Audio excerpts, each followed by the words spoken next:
Back at it again. It's another edition of the State of Football brought to you by the NFLDraftBible.com.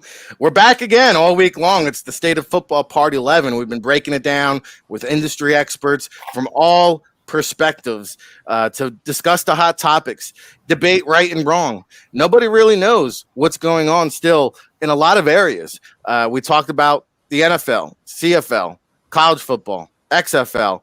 It's the world of football reuniting each and every day here, weekday that is, 9 to 10 a.m. Eastern. We're here on the Twitterverse live stream on Periscope and YouTube. So please share it, subscribe it, like it, comment, and tell a friend because we are trying to elevate the masses that we reach here with the topics that you want to hear, the people. So, of course, Rick Saratella, RIC, in a place to be here at the Jersey Shore. We've got Justin Van Fulpen checking in, Sport 5 Management up there in Michigan. We also have John Murphy there, Toronto Argonauts in Canada, awaiting a word. Maybe we'll dive into some of that. There was some optimism heading into the weekend if the CFL would play. This morning I wake up and the news has somewhat changed, so we'll get John's perspective on that. And, of course, we're lucky enough to have Ralph Ventre, the assistant commissioner there at the NEC conference at NEC. Ralph, I'm going to stick with you while we have you. Welcome back to the show.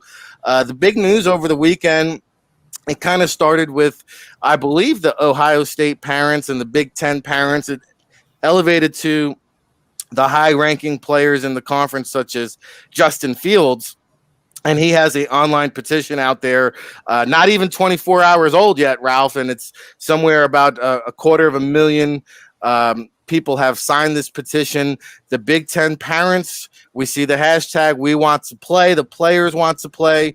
I know that, speaking to the players globally across the country, the players want to play. And so we've had a couple of developments here. We've had some testing breakthroughs with the saliva funded by the NBA, which could be a game changer. How readily, how quickly available that will be is yet to be determined. But give us some perspective here. Did the Big Ten pull the plug too early? Is there still hope for some of these conferences to play football? Is there still hope for the NEC conference to play football in the fall? Yeah, well, I'm not going to speculate on what the Big Ten did and didn't do right because right now we're worried about the NEC, and that's a decision that will be made at the presidential level. The presidents have voted to postpone the start of competition. They will reconvene sometime before October 1st, but right now there is no competition going on at NEC schools this fall. But to what you were saying, you're talking about football players here, and it's no surprise to me that football players want to play football. It's their lifestyle. It really is. When you get to the college level, especially, the commitment and the time spent around the game is immense. And only the people who are serious go through with it. So they've put so many blood, sweat, and tears into their collegiate careers. So, of course, they want the chance to compete on Saturdays. And I would say there are a few student athletes out there who may be a little tentative returning to play. But I say the overwhelming majority of the student athletes who I've heard from, they want to get back out there and compete. Problem is, as administrators, as a league, as college presidents, we have to find a way where they can compete and stay safe, meaning not be at high risk for contracting coronavirus. We have to make sure that the transmission of the virus doesn't run rampant, not only through a football team of 100 people, but an entire college campus community. So I've said it before and I'll say it again, return to play in college is a lot more complex than the NFL and high school because you have that entire campus community element. So with that said, I know administrators have been working around the clock trying to figure out a way to make it happen, trying to evaluate whether or not it will be feasible in a number of ways.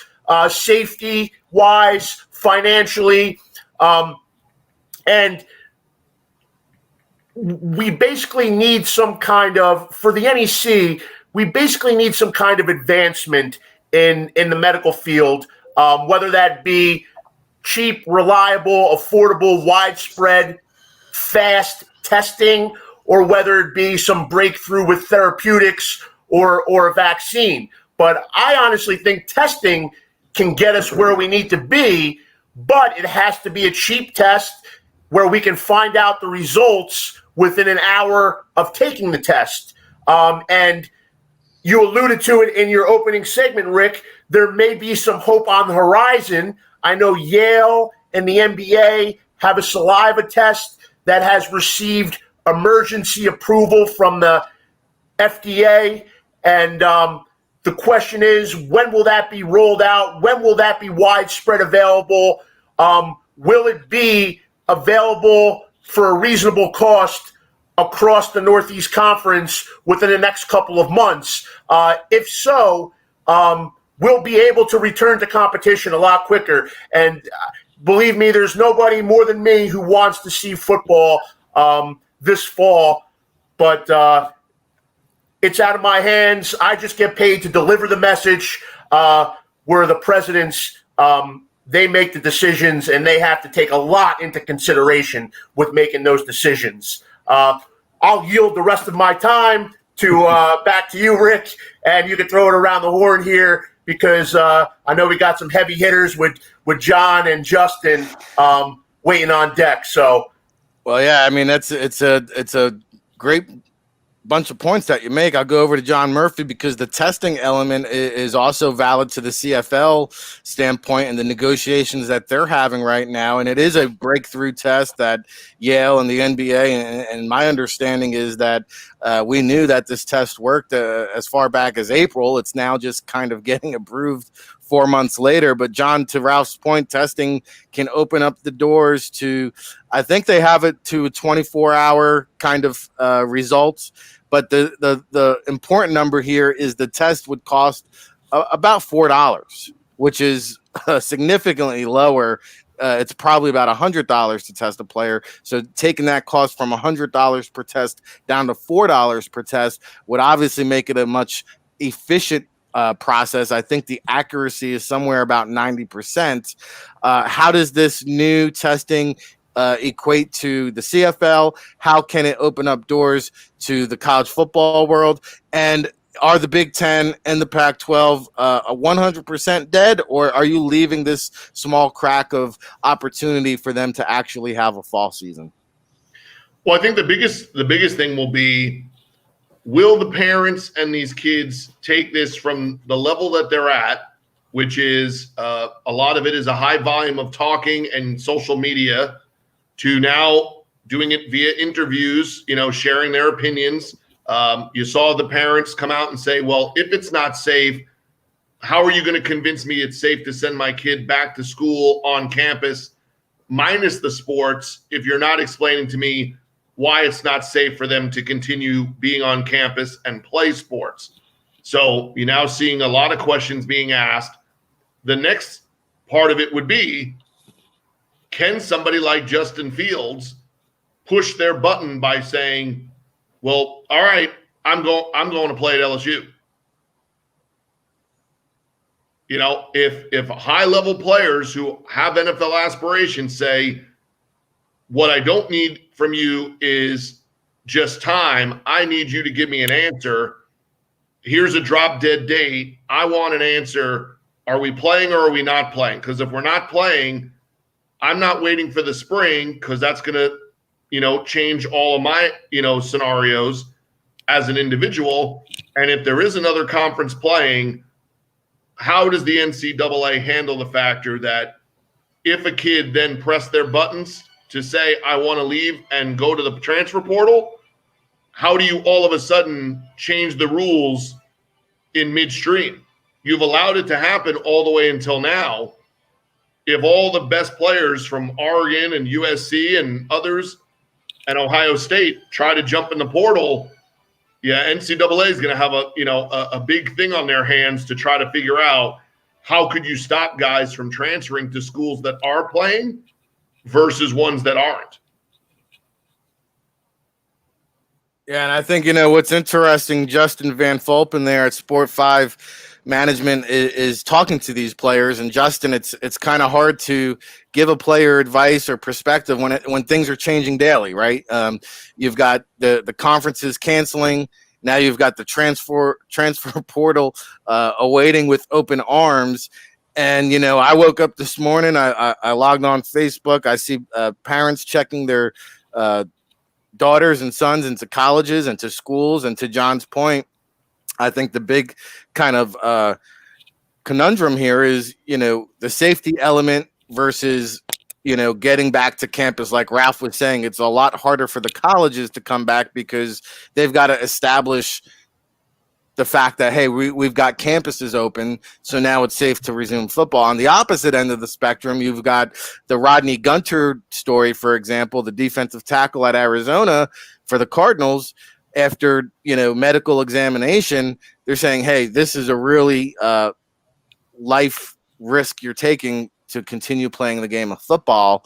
And the other thing that came out over the weekend is, you can now test positive up to 3 months before you test negative.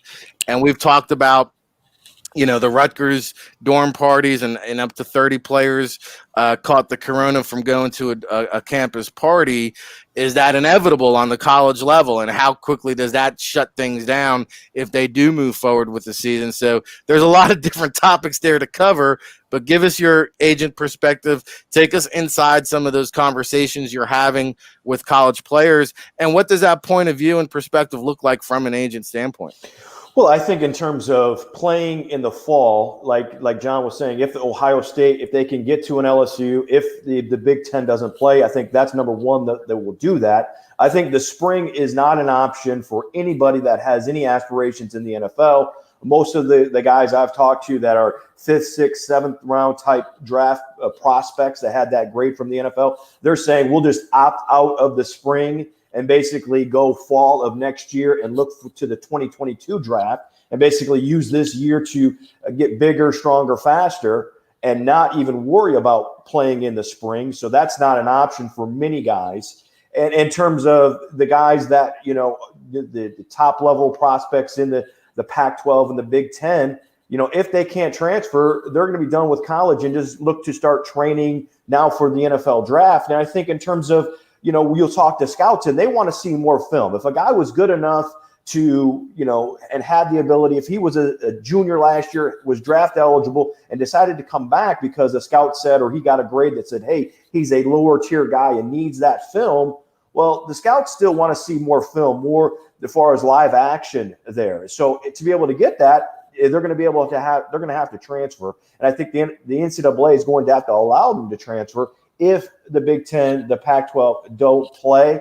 I think as far as the players right now, for the most part, are taking their time to see what's going to happen, what's going to go on in terms of as far as like Justin Fields, his initiative is going to push the Big Ten to play. Those guys still want to play, but they've got to kind of take everything day by day because it changes so much day by day. But I think ultimately they've got to do what's in the best interest of them. And right now with the SEC, the Big 12 and the ACC playing, the NFL is not going to change their schedule. They're going to have the draft in April. They're going to have the combine in February. And so you've got to make a personal decision on what you're going to do in terms of with your NFL future.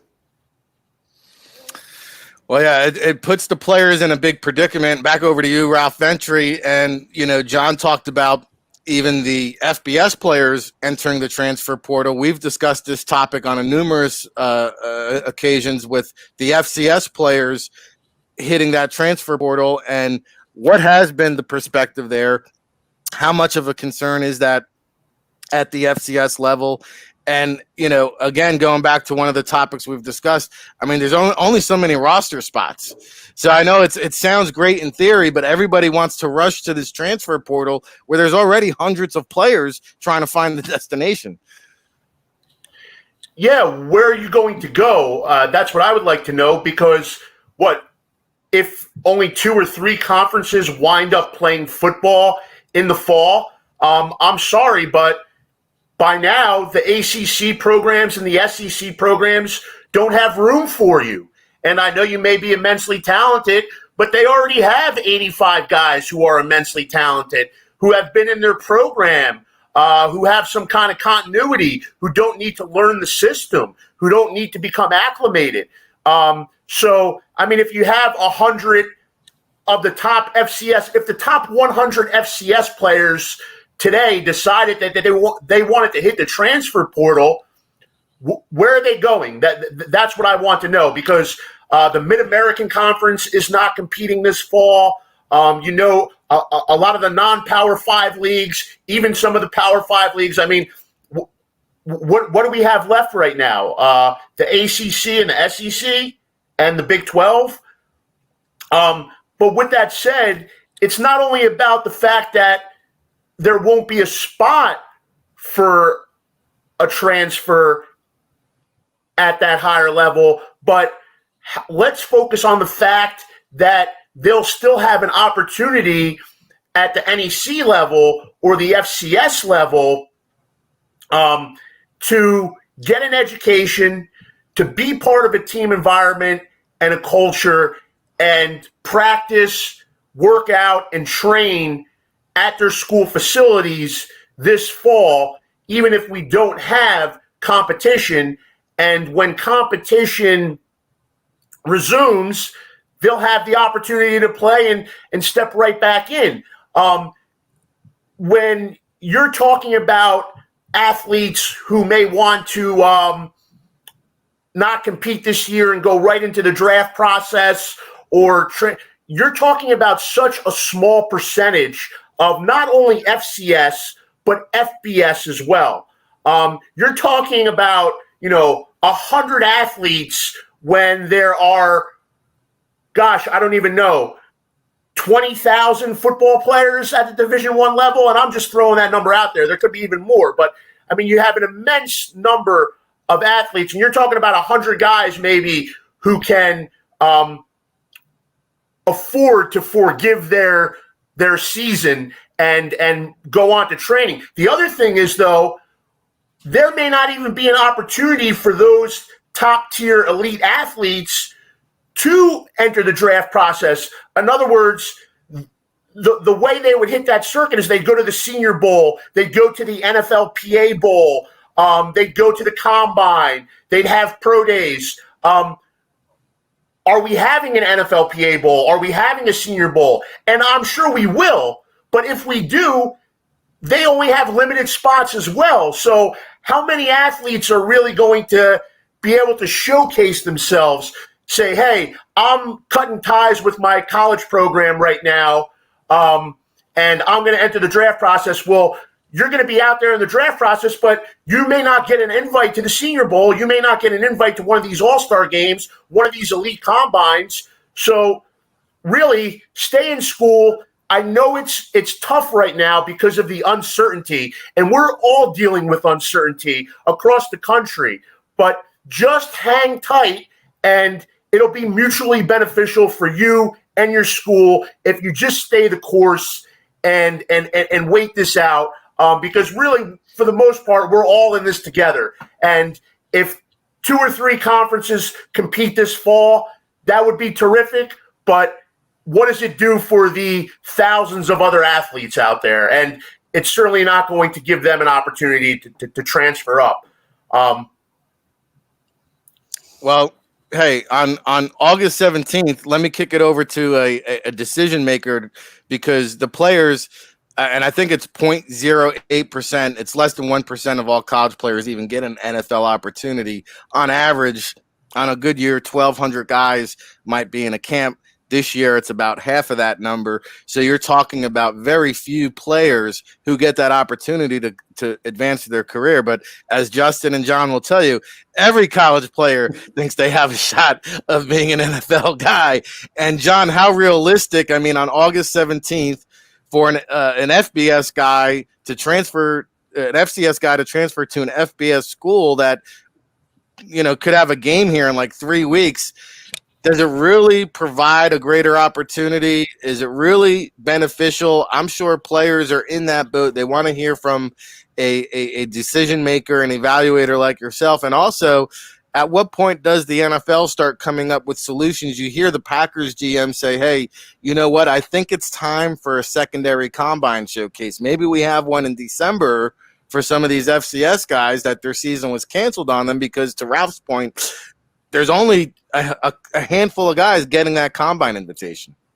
Yeah, I think some of the things we've talked about that would come into play here is and why, they should listen to Ralph, and not just because he looks good in blue, is the number one part is what you just mentioned. Most cycles end with 330 or so drafted, another group of guys getting mini camp and rookie camp opportunities. And by the time you're done, you're seeing hundreds of more guys at least get evaluated in some way, shape, or form to then say, from each year's draft, a percentage gets signed, another group gets worked out. Some of those guys that get left behind, show up at a workout during the season, impress, and get signed to a 90-man roster. And you see them show up, from the 2019 draft, all of a sudden they're getting their shot in 2021 type thing. You already have hundreds of qualified prospects who have not been evaluated by the NFL, have not gone to any secondary league because there has been none, and haven't been any of these extra combines other than the ones that were run, in that small time period in the spring, but that still did not get them on the field. The more guys that flood into the 2021 draft, there is no guarantee that you're going to create enough noise to bump out the guys that haven't been already evaluated, enough from those teams. And you're seeing the pressure that's being put on the NFL rosters at the moment because they were shortened, because they have a shortened training camp, and more importantly, because those teams now are wanting to give the player and their agent a much greater idea of who's going to stick around right now.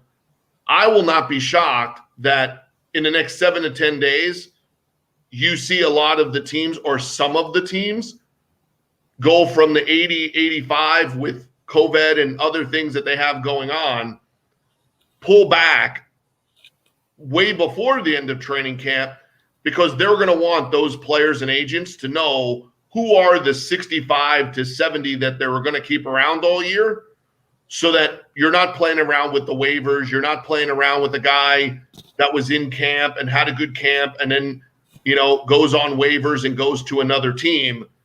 I think you're going to see a lot of teams try to buckle down early and give the guys that they know they want to really keep around the idea that they're going to be around. So to me, when you see the Cowboys signing a veteran pass rusher, but the player they're releasing is a 2019 draft pick, I would start being very leery if I am a player, if I'm a college coach talking to my guys, or if I'm looking at a guy that's outside of a top 3 or 4 round player for next year, that I think it will lead to a lot more draft picks next year getting cut or being only on the practice roster. But you're also saying there's already a large group of guys that have gone through this cycle and come out of it half washed or half dried, whichever part of the cycle they got stuck on. If you have another large group of guys enter an NFL draft, it's not going to guarantee you're getting your shot. It might be better off to say, well, hey, I'm kind of in the middle to later part of that pack, to stick with whatever's going to happen, ride it out, and wait for the cycle to kind of clear itself up a little bit. And the 2022 draft process might lead you to having a better chance of having a longer career than the guys who will throw themselves into 2021. But we could see a lot of guys next year when the cuts come, that a lot of those cuts are going to be guys from the 2019, 2020, and 2021 draft. Because much like we're saying roster spots, or places on a college roster, only have so many. Well, the trickle-down effect is happening both ways, right? It's going to happen at the college level because there's recruits on the doorstep coming, and it's going to happen at the pro level because the next group of guys you want or the next group of guys that are coming in front of you, how are you going to cut down, there when you're only having the numbers that you can have? Because we've already seen it, right? And more guys are getting cut this week when they cut to 80. And like I said, I think teams will start to identify their 65 or 69, however many it's going to be that they're going to keep, because they're going to want to, kind of tie those guys to the organization and be saying, hey, Justin, do you really want to move your guy? Like, with everything going on, your guy gets cut. Instead of immediately signing on the Saints practice roster, you want to try to bring him to the Texans. Well, first off, he has to leave and go to another state. Then he's probably got a COVID test onto that team. By the time he does all that, he could miss his first week check. Wouldn't he be better off just staying with us here? You know how much we like him. We kept him after we made our cut. I could see a lot of that going on right now where teams are it's going to be less about the evaluation and more about holding on to what they have. Now, some good points there too. And I wonder, if you have a player that's cut and visits another city and has to hop on a plane, travel across the country, what's the quarantine process? Does he have to quarantine before the physical? Do they bring him in for the physical, then quarantine him from the team? And I think to that point too, like, you're seeing that this NFL season, the new season always creates optimism for all 32. But this year is the wild, wild west. So any team that stays healthy has a chance to win. And to that point, you are going to see now the veteran guys being brought in because they know how to be a pro. They've had a taste of what it is to be in an NFL organization.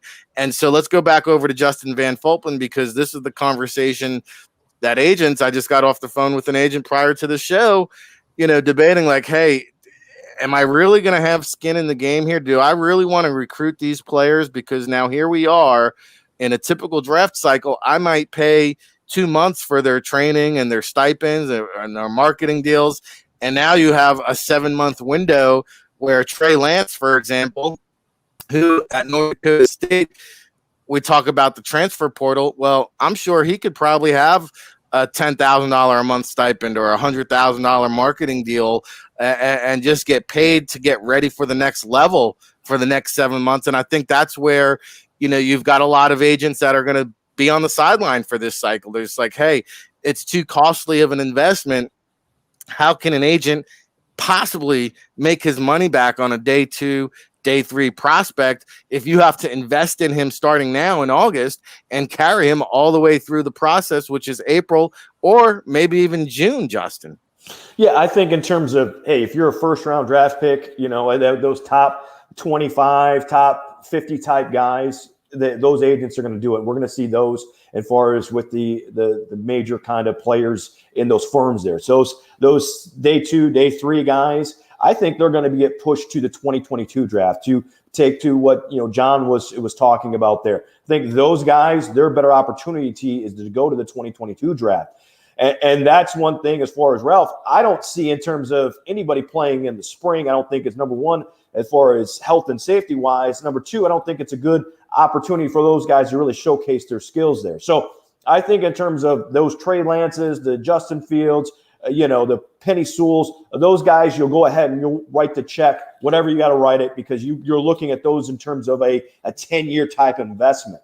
Those guys who are at the MAC level, those type of conferences, you're probably going to try to help them make a decision to push to the 2022, not only for them, but also on the agent standpoint, is though you can't carry those guys for a 10-month standpoint because they're a 50-50 type make it or type of, hey, they're never going to play in the NFL there anyway. So I think those are the two conversations there. If you're a top 50 guy, you're going to write that check all day long. If you're a guy who's 50 to 250, it's going to be very hit or miss there. And I think in terms of we will see those MAC schools say, okay, hey, we're not going to play in the spring and basically just cancel this whole year and let all those guys be in the 2022 draft. And again, I don't think spring football is going to happen. I don't think it should happen as far as on a health and safety standpoint there, as well as giving those guys the best opportunity to try to make it to the next level.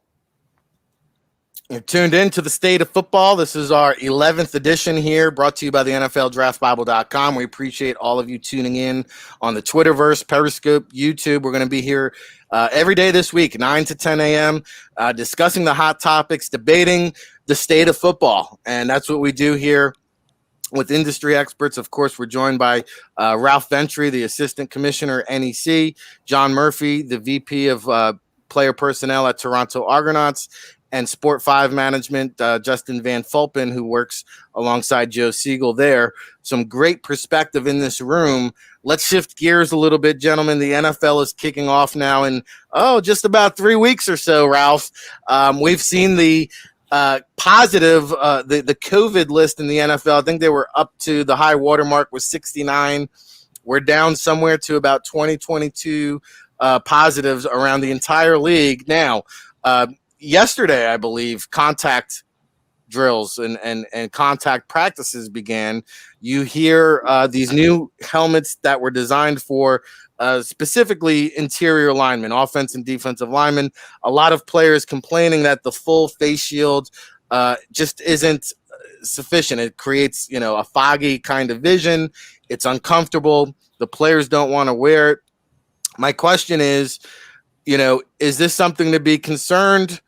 Contact drills taking place, sweat on sweat, body on body, or have they kind of tampered this down now to the point where, hey, there's just such a few amount of players that are positive that we don't need to concern about this?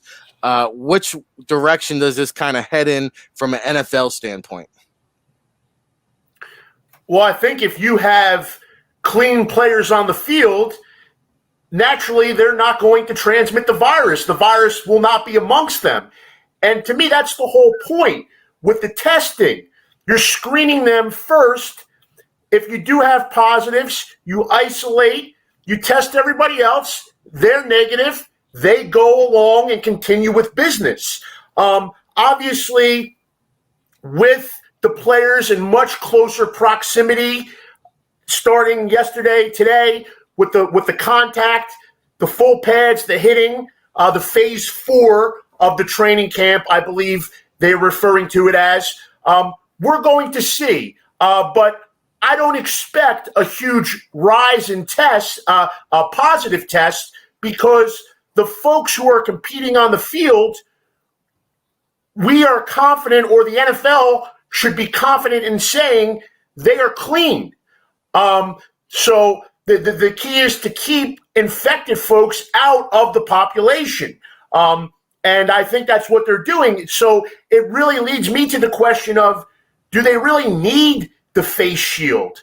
Do they need that? And I know they're smart when they're indoors. They're taking measures, spacing, mask. I get it. You can never be too safe, quote unquote. And there is so much at stake for them to play all 16 games. They have to take any measure they can that increases the odds that they're going to have a full season. So I get it.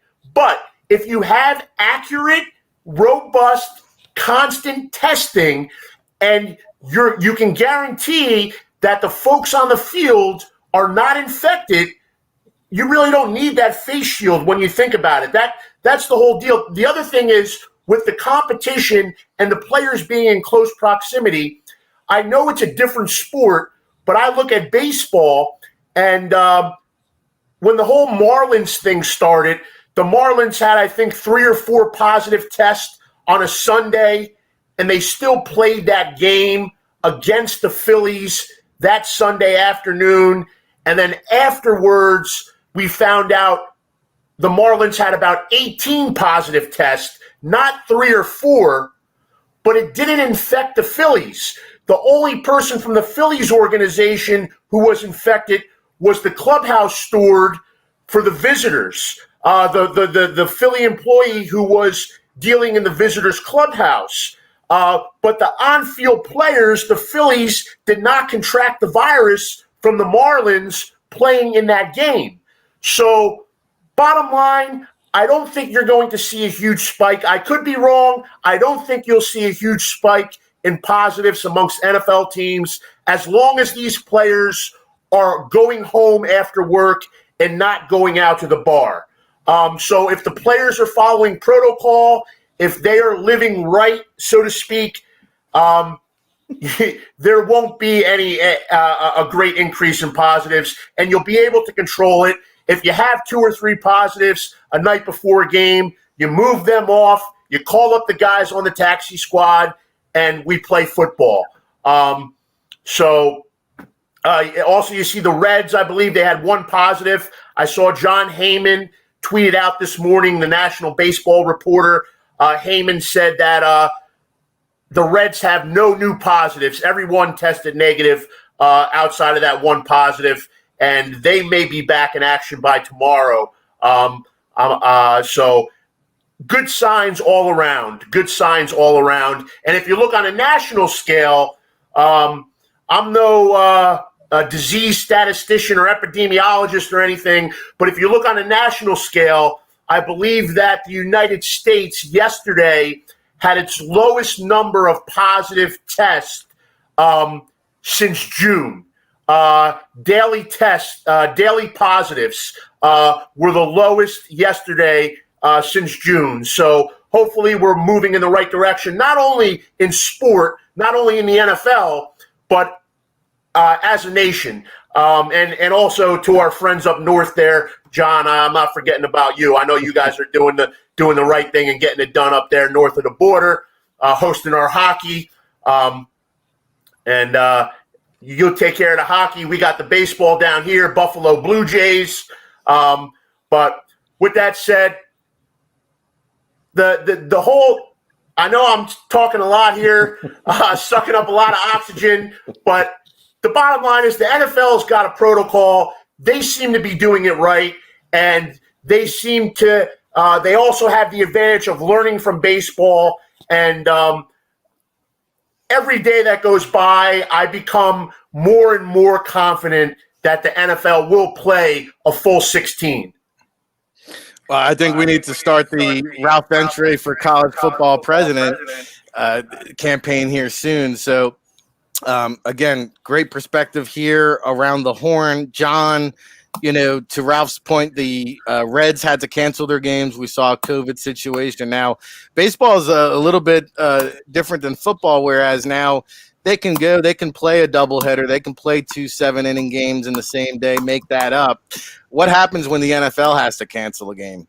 What happens in that scenario? How many weeks does it take after the season? How many weeks does the playoffs get delayed? And also, I mean, there is still enough risk where players are opting out. We talked about Rodney Gunter after going under thorough medical evaluation, the hardest decision in his life, he said. So he's deciding to opt out, and that's great news from a national standpoint. But someone that is international up there in Canada. Also, I'm looking at Italy, where we kind of heard the first whispers of this disease coming out of Italy and Spain. They're now seeing that spike, and the doctors there are saying that the flu season is going to be tough to survive. How much does that come into play? How much do we factor that in? Because where we're doing an all-time best at containing the virus from an American standpoint, now you're seeing other countries that are starting to see an increase on that second wave and that second spike. How much of that comes into the NFL equation? Yeah, and I think, if you stick to the guidelines that you have, what will be troublesome to avoid is when there is the first wave of people getting comfortable. And the real people that can get comfortable are those that can afford it. So if you are in the fall and you've gotten all through training camp, and you've gotten through September or several weeks, and then you're on a road trip, then you're on a trip somewhere, that's totally different than where you've been, kind of maybe stuck or quarantined for a period of time. That's what's gotten, those couple of guys that have ventured out, to just, do everyday stuff, whatever that has been that they've, gone to do, whether it was those two pitchers going to get food or, whatever, or somebody just trying to, do something, that they will consider normal and not, not a big deal. If you're doing it and you're on road trips and then you're coming back and then you're not going to know that right away you may or may not have been, in around people, that create a problem, having a test that might really help, especially one that you were given before the game or right after the game when you get back from a road trip. There's built-in days off during the, NFL regular season. Can they get away with a game? Maybe, because maybe there's a chance like they did in the MLS, with the soccer game, a Thursday night game that has to get canceled can get moved to Sunday or Monday. When you say 2 or 3 guys, high school, it's paramount that you have the same players, because usually 2 or 3 guys on a high school team can change, the outcome of the game. But I would dare say if you get there Sunday morning and you're starting center or you're starting quarterback or you're starting kicker and there's not a replacement, there's going to be some times where would the NFL go ahead knowing that the completion of the competition is then more important than the outcome of that competition. It would be very interesting to see them say, well, hey, I'm sorry you don't have a deep snapper. I'm sorry you don't have your kicker punter today. Just, sorry, like 1 o'clock kickoff, everybody else get out there, type thing. I think the NFL could survive a handful of games being moved. Maybe you could, change the bye weeks for those clubs and still survive.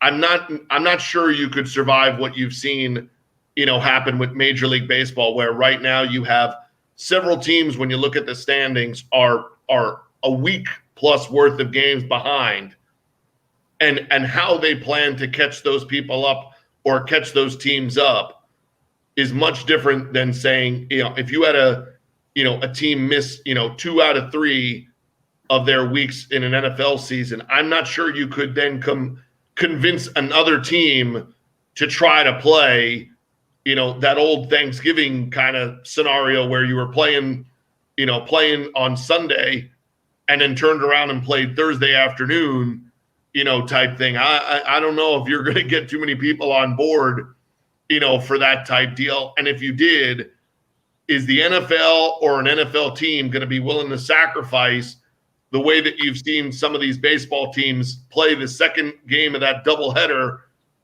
where it's the equivalent of them pulling people out of the stands, to pitch and play in game 2 because they're just playing the leftover guys that didn't play in game 1.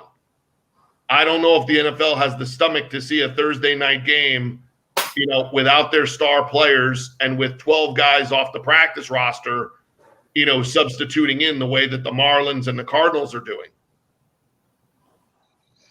Well, and to that point, the lack of developmental league that the NFL has not had in place could have really been a valuable asset in a situation like this year.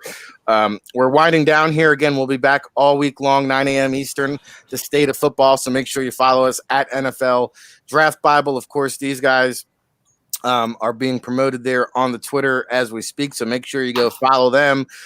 Justin, we haven't given your blog too much time here. Football Next Level. You've got a lot of columns here on the hot topics, on the current events. I know you recently just put out a recent article. Give the listening audience at home here what you have cooking over there, some of the topics you're discussing, and some of the things they can find on the Football Next Level blog. Yeah, again, it's for people who want to know more about the NFL draft process and obviously what's going on now. And I looked at, in terms of just recently, this over the weekend, in terms of why guys should opt out of playing in the spring and look to the 2022 draft, not the 2021 draft. And far as 5 points in terms of that reason why, number one, as far as the NCAA allowing that, number two, in terms of the NFL putting as far as their process, their schedule, staying on focus there. So yeah, just as far as different things in regards to not only as far as COVID-19, but also in terms of trends and in terms of how teams draft, down to as far as what the All-Star game process is, go from there. Because again, there's not a ton of information out there for not only players, parents to be able to know about how this NFL draft process works, not only from the college side, the pro side, the All-Star game side. Some great perspective there that players and industry people can get a lot of valuable advice. And, Ralph, to that point, hey, there could be an all-time record underclassmen who declare. A lot of players will be not only competing with this year's draft class, but all the guys who got shut out of last year's draft class. But parting shot here for the people. I know we also get a lot of players who watch this and probably a lot of players from the NEC who tune into this show. So what is the message? What is the parting shot that you want to deliver here on this week's State of Football appearance? I know it's difficult. I know it's easier said than done, but just hang tight, stay the course, try to be patient here, and, turn to your teammates and your coaches for support. If you just want to talk, if you have questions, I'm sure they'll be there for you, because really that's what football is all about. It's cliche, but football is family. But speaking to those athletes at the FCS level, we want to find a way for you to compete safely. I don't think it's going to happen this fall. Maybe a miracle occurs, but the bottom line is your school and your coach is invested in you growing and getting better, and they'll give you the tools to do so. If it's just workouts, practices, lifting, but just take advantage of it now and be ready for when you do get that chance to kick it off. Don't sit back. Be ready. Keep working at it. And also be realistic. Yes, there are going to be some folks at the FCS level who make it in the NFL. The Jets just signed one of them, Chris Hogan. He played 1 year of college football, and he played in the NEC for Monmouth. So there are Chris Hogans out there. But for the most part, focus on what you can control. That's getting an education, getting a degree, practicing good habits, having fun around your teammates. And if you do have NFL potential, once the games get started again, these guys out here will find you. There will be opportunity for them. Don't rush anything. Don't think that the grass is greener on the other side, because COVID is across the whole country and the whole world. Every college program is dealing with this. The CFL is dealing with it. The NFL, nobody is immune to this. So just hang tight and try to make the best out of what's really not so good of a situation. But you can't tell yourself that. You just got to try looking ahead. And there have been advances in the past 5 months in the medical world and the testing world, and we may be on the cusp of a breakthrough. Let's hope so. And thanks a lot for having me today. Always a pleasure to chop it up with distinguished gentlemen such as John and Justin, and a fellow Jersey Shore paisan, Rick. Always chopping it up. Of course, the NEC Chop Shop, Ralph and myself. And to his point, hey, it's not just you rookies. It's not just the undrafted free agent, the street free agent guys. Chris Hogan's been in this league for probably a decade, and he's just now getting an opportunity. Oh, by the way, he's right down the road here in Maniloking on the island of the Jersey Shore. So us Jersey guys always sticking together. But with Chris Hogan, too, it gets to what you were alluding to earlier in the NFL. It's going to be the year of the veteran. Rookies may not have the opportunity to contribute as much initially as they've had in years past. And as you said, a guy like Chris Hogan, who's been in the league for 10 years, knows how to carry himself. Teams are not going to be worried about him. Oh, what's he doing when he leaves here? The rookies, they don't know that yet. Not to mention, Chris Hogan knows an NFL playbook. He knows what it takes at the NFL level. So there will be a steeper learning curve for the rookies this year, but it will be the year of the veteran. And I wouldn't be surprised for them to pluck somebody off the street in the middle of the season if they're down with COVID numbers, like a recently retired player for Buffalo, like a Lorenzo Alexander, a guy who's recently retired. Hey, can you come back and give us a few weeks toward the end of the year? You already know the system, make a few bucks. But yeah, it'll be the year of the veteran. But with that said, I think we should probably go around the horn because John always has some great ideas for us. Yeah, let's wrap it up with John up there in Canada. And to that point, like, I know Dominique Rodgers-Cromartie still wants to play. The Giants have a need at cornerback. You know, that's a good point that Ralph makes. John, we didn't get to I feel like we always put the CFL on the back burner here, but maybe we can talk about it in the closing statements. You know, there was some optimism heading into the weekend that a deal might get done. This morning I woke up to the news that, maybe it won't get done. What can you tell us about the state of the CFL, where we're at, and we can pick up, tomorrow. I think we might have some clarification, maybe. Maybe. I think, I think it's a tough scenario when you have so many people, reaching out, looking for answers, but also looking for support. Obviously there'd be 40 million plus people up here who would love, the opportunity to help their own individual causes or all their own individual businesses that have been, affected, by this. So I think, from a government standpoint, it puts them in a very, kind of tense or awkward scenario, to be looking at a sports venture, and singling that out as, somebody that deserves financial help over other things that are reaching out to them as well. I think from an ownership standpoint, it is a league that's driven by ticket sales, local opportunities, and to say that there's a likelihood that you would have to play only in a bubble scenario, everything on the road, everything with the medical, gives them a lot to have to think about and give perspective to. And then what you feel most for are the players. A lot of them, depending on their contract situation and, when they last played, could be the last time they got paid. For some of them, they signed new contracts and, wouldn't even be going to the cities that they agreed to go play for. They'd be going to a bubble situation or scenario. So I think it's easy to react or overreact. That's going to be natural no matter how this plays out. But what you're hopeful for is that all sides will look at what's the best for the current situation that's at hand. If it's something they can make a go with, then I think we should.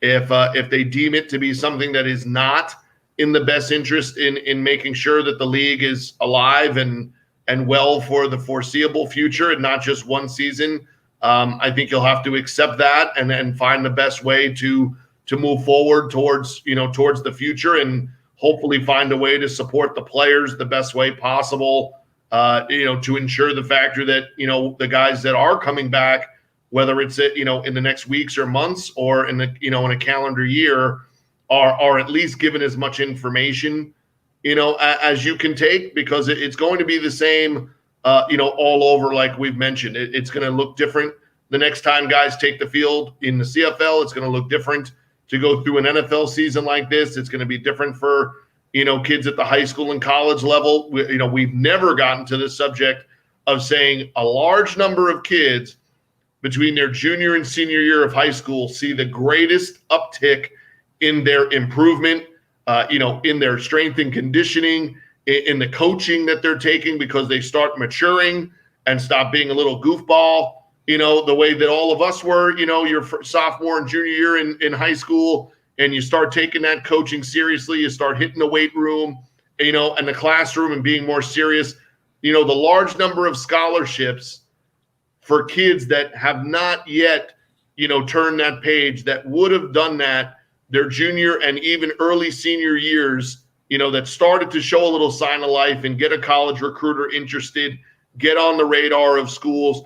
If those high school seasons are pushed back or not played at all, there's going to be a lot of kids that were, looking and hoping for opportunities that are now going to need secondary opportunities. And you'll probably see a lot of walk-ons, but how will those walk-ons be affected by the pushback of what we're talking about, which is, hey, it's going to be like no train service for 2 or 3 hours and then everybody trying to jump on the train. Well, guess what? You ain't all getting on the 5:45. Some of you are going to be waiting for the 8 o'clock. And I feel bad for a lot of the kids at the high school and college level, as much as I do the kids at this CFL level who are hoping to use this season as a springboard to the NFL. There's going to be a lot of pushback, right? There's going to be a lot of delays in the system. And some of the things that we will not pay attention to is delays in the system normally is going to affect all the people that are right in the middle. It's not going to affect, like Justin said, the high-end recruits or the high-end players. It's really going to, the rank and file of college football, high school football, and CFL football. Those are the kids that are getting affected the most by this. Well, yeah, the opportunity is being yanked right from underneath them. And, you hear so often lately how, Joe Burrow needed this past season to kind of catapult up the draft board. Well, that's even more prevalent at the high school level when you talk about players who just come out of nowhere their senior year of high school. All of a sudden, they're getting 25 plus scholarship offers. And so now they won't be afforded that opportunity to go out there and compete and showcase themselves. And so, we're going to continue to create solutions in the marketplace. And, that's the big thing here is we can't dwell on what we can't do. We can't dwell on the opportunities that aren't given to us. But luckily, NFL Draft Bible is surrounding themselves with forward thinkers, people that are creating solutions, people that are going through the different types of scenarios, because, you've got to be prepared. To Ralph's point, be prepared for that opportunity. You cannot afford to sit back and just play a wait and see game. You've got to stay ready. You've got to stay proactive. You got to play those scenarios through your heads. And that's something we're doing here in the industry and for all levels of football, whether it's the pros, the NFL, the CFL, the XFL, the colleges, the high schools. We're here to talk about it each and every day, 9 a.m. Eastern. Of course, John Murphy, my co-host, each and every day here on the State of Football. He'll be back with me tomorrow. I think we have Neil Stratton from Inside the League checking back in, along with some other guests. Justin Van Fulpen from Sport 5 Management. We thank him for his time here today. And, of course, my partner from the Chop Shop, NEC, Ralph. Make sure you go give him a follow, the assistant commissioner there at NEC. Always chopping it up. Appreciate all your guys' time. We'll be back again tomorrow, 9 a.m. to break it all down. Make sure you log on to the NFLDraftBible.com and follow us on Twitter at NFL Draft Bible for all the latest shenanigans. Until the next time, everybody, we can't stop. We won't stop. See you next time.